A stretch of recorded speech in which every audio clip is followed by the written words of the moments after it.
Assalamualaikum warahmatullahi wabarakatuh. Perkenalkan, nama saya Insyatun Nafila dengan NIM 21067, kelas Agroekoteknologi B, yang akan menerangkan tentang cara budidaya kangkung darat. Kangkung darat adalah salah satu tanaman hortikultura yang memiliki potensi pasar yang cukup besar.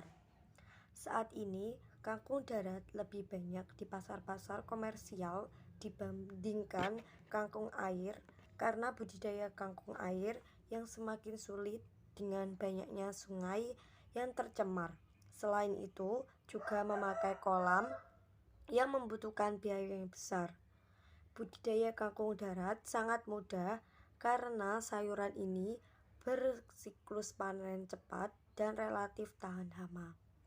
Untuk itu, mari kita simak bagaimana sih cara budidaya tanaman kangkung darat beserta sampai pemanenannya. Terlebih dahulu, kita siapkan alat dan bahan, yaitu ada cangkul, air, kompos, benih kangkung, dan sekop jika diperlukan. Oke, untuk tahap yang pertama, yaitu ada persiapan lahan. Kangkung dapat ditanam di lahan secara langsung atau di dalam polybag. Dengan cara, jika kita berada di lahan, tanah harus diolah dengan baik, dengan lebar bedengan dan jarak antar bedengan harus disesuaikan. Ataupun kita dapat menanam di dalam polybag dengan tanah dan kompos yang sudah dicampur, lalu dimasukkan ke dalam masing-masing polybag. Selanjutnya, pada tahap pembenihan. Kangkung dapat ditanam dengan menanam benih langsung atau dengan menggunakan stek batang. Penanaman secara langsung dapat dilakukan bila jumlah benih cukup banyak dan dengan jumlah larikan dan jarak antar larikan disesuaikan dengan bedengan. Dan jika menggunakan polybag, bisa kita atur berapa biji yang ada di dalam polybag. Berikut merupakan contoh benih kangkung darat.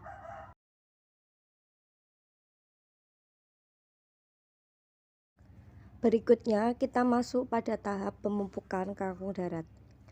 Kangkung dapat hidup pada kesuburan tanah sedang. Kangkung sangat tanggap terhadap pemupukan nitrogen dan juga pemupukan organik.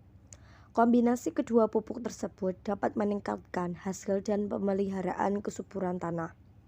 Dosis pupuk yang digunakan tergantung pada kesuburan tanah, jenis tanah, kecepatan ketersediaan pupuk, dan kandungan bahan organik.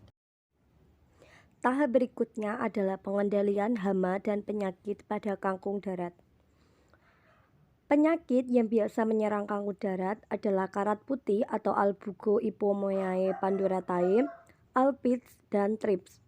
Pengendalian dapat dilakukan dengan cara bercocok tanam yang baik, seperti rotasi tanaman, sanitasi, jarak tanam yang cukup, penyiraman di antara bedengan. Penggunaan pestisida sebaiknya dihindarkan kecuali bila serangan begitu tinggi, sehingga penyemprotan pestisida perlu dilakukan mengikuti kaidah yang berlaku.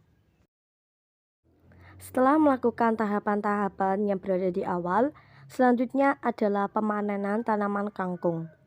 Pemanenan dapat dilakukan pada 15-20 hari setelah tanam, tergantung varietas dan tipe tanaman kangkung. Panen dapat dilakukan berkali-kali jika ditanam pada lahan dengan bedengan, sedangkan pada polybag identik sekali tanam. Untuk panen yang berulang, tunas dipotong 15-20 cm dari permukaan tanah, biasanya dapat melakukan seminggu sekali.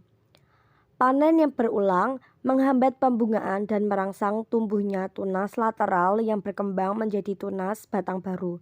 Panen sebaiknya dilakukan pada waktu hari tidak terlalu panas untuk menghindari layu, pagi atau sore hari. Hasil panen bisa disimpan di tempat yang teduh dan sejuk. Oke, demikian video yang dapat saya sampaikan. Kurang lebihnya saya mohon maaf. Saya pamit undur diri. Wassalamualaikum warahmatullahi wabarakatuh.